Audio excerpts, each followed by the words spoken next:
রাজাকার শব্দটার অর্থ যতটুকু আমি বুঝতে পারি সেটা হচ্ছে কোলাবোরেটর।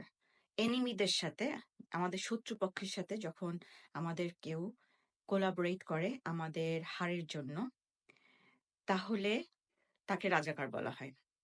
১৯৭১ সালে যেসব বাঙালিরা পাকিস্তানি হানাদারকে সাহায্য করেছিল বাঙালির এগেইনস্টে, পাকিস্তানি হানাদাররা আমাদের শত্রু ছিল, পাকিস্তানি সরকার আমাদের শত্রু ছিল, আমাদেরকে সাবজুগেট করে রাখতে চাচ্ছিল, আমাদের ক্ষতি চাচ্ছিল। তাদেরকে যখন আমাদেরই লোক হেল্প করেছে, সেই মানুষগুলাকে আমরা রাজাকার বলি। এখনকার প্রেক্ষাপটে, এখনকার যুগে কে আমাদের শত্রু? পাকিস্তান কি আমাদের শত্রু এই মুহূর্তে? সেই পাকিস্তানি সরকার, পাকিস্তানের আর্মি, তারা কি বাংলাদেশের জনগণের কিংবা বাংলাদেশের ক্ষতি চাচ্ছে কিংবা অ্যাক্টিভলি ক্ষতি করছে? পাকিস্তানের জনগণরা বাংলাদেশীদেরকে অনেক মর্যাদা দেয়, এখনকার পাকিস্তানের জনগণরা, আমজনতা।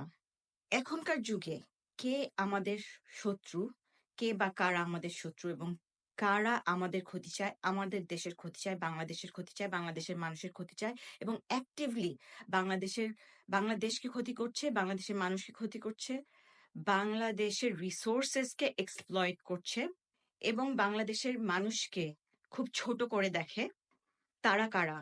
এবং তাদেরকে যদি আমাদের দেশের লোক সাহায্য করে আমাদের এগেইনস্টে, আমাদের জনগণের এগেইনস্টে, আমাদের দেশের স্বার্থের এগেইনস্টে, ওই কনটেক্সটে এই যুগের রাজাকার কারা?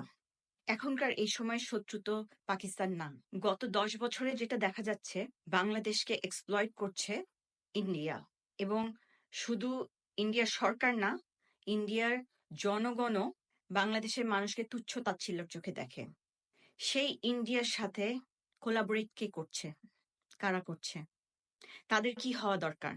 কি শাস্তি হওয়া দরকার? তাদেরকে কি দেশ চালানোর পারমিশন দেওয়া উচিত? শুধু তাই না, তারা যখন সাধারণ জনগণ ক্ষুদ্র চাওয়া পাওয়ার জন্য প্রোটেস্ট করে, সেই প্রোটেস্টে এভাবে হামলা হয়, আমাদের দেশের ফিউচার প্রজন্মকে গুলি করা হয়, হত্যা করা হয়, সেটা তো হানাদার বাহিনীর চেয়ে তো কম না। যখন হানাদার বাহিনীরা দেশের ইন্টেলেকচুয়ালদেরকে তুলে তুলে নিয়ে মেরে ফেললো, দেশের ভবিষ্যৎ শেষ করে দিল, সেই ক্রাইমের থেকে তো কম না এই ক্রাইমটা। তাহলে তার শাস্তি কি হওয়া উচিত? সরকার তো গঠন করতে দেওয়া উচিত না, তার কি ইমিডিয়েট ফাঁসি হওয়া দরকার কিনা পাবলিকলি, সেটা নিয়ে আমাদেরকে চিন্তা করা দরকার।